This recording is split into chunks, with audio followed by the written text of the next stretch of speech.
way of life, taking into consideration our religious inclinations. This is necessary if we are to avoid the catastrophic consequences that humanity faces today as a consequence of some very satanic, decadent, and abominable ungodly behavior that has never been so rampant in the entire history of human existence. It is therefore my duty to share with you the essence of this year's theme, quote, "Let's live and behave according to our religion," unquote. As strong believers in the one and only true God, the Almighty Allah, we must accept that only religion and its basic teachings should provide the guiding principles for our thoughts and actions as human beings, and that all our interactions and interpersonal relations should be guided by these religious tenets. Therefore, I enjoin all Gambians to continue to live by the teachings of their prophets, the Supreme Holy Quran for the Muslims, and the Holy Bible for the Christians. As faithful believers, it is obligatory that we live strictly by the dictates of our religion in order to build on the gains made over these 19 years and accelerate our rate of development, no matter how impressive it has been. As human beings, we should always live our lives within the limits set by our religion and natural order, and reject the moral decadence of homosexuality, lesbianism, and other immoral acts that are slowly creeping into our lives as individuals and society in general. Certain societies have turned such vices into virtue and virtue into vice, often incurring the wrath of the Almighty Allah, which are often manifested in inexplicable calamities. However, we are thankful that such ugly phenomena will not take root in our dear country. We must jealously guard our traditional and religious values, as these will lead us not into temptation and sin, but salvation and virtuous lives. In fact, promoting homosexuality and imposing it on weaker or poorer nations is a declaration of war on both religions and human existence.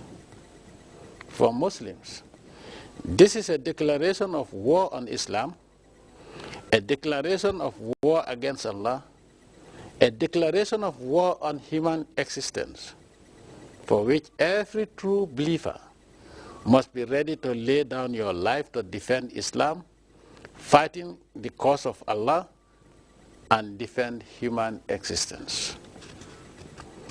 These satanic and decadent powers that promote such ungodly and anti-Allah behavior in the name of freedom and human rights would fail, just like the Crusaders failed to stop Islam. The Crusaders failed because true Muslims stood up to them. These homosexual promoting powers would fail miserably because all true believers, Muslims and Christians, are standing up to them.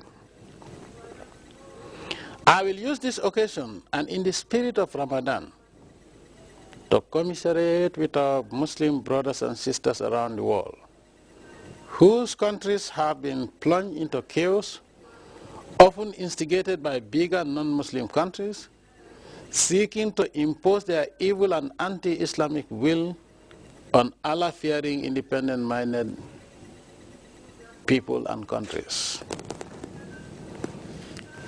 Fellow Gambians, in spite of all the skepticism and cynicism expressed in the past, I am proud to state that today a great deal of remarkable successes have been registered thanks to the Almighty Allah.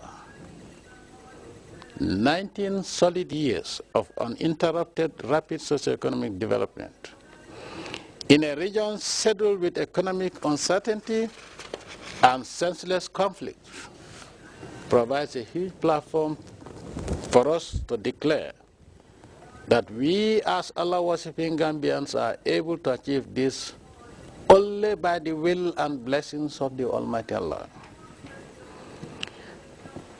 A few examples will suffice to substantiate this. The massive expansion in education at the basic and tertiary levels and the huge investment and achievement made in healthcare have literally taken these two vital services to the doorsteps of every Gambian. Also, the construction of first-class mosques, road networks, coupled with the emergence of world-class hotels and hospitality infrastructure, the thriving financial institutions and steady economic growth, among others, attest to the strong commitment and dedication of my government to the building of an ultra-modern nation. Inshallah, our dream nation is within our reach as long as we remain righteous, pious, and Allah-fearing Muslims and Christians. Fellow Gambians, distinguished friends, Africans, and the rest of humanity,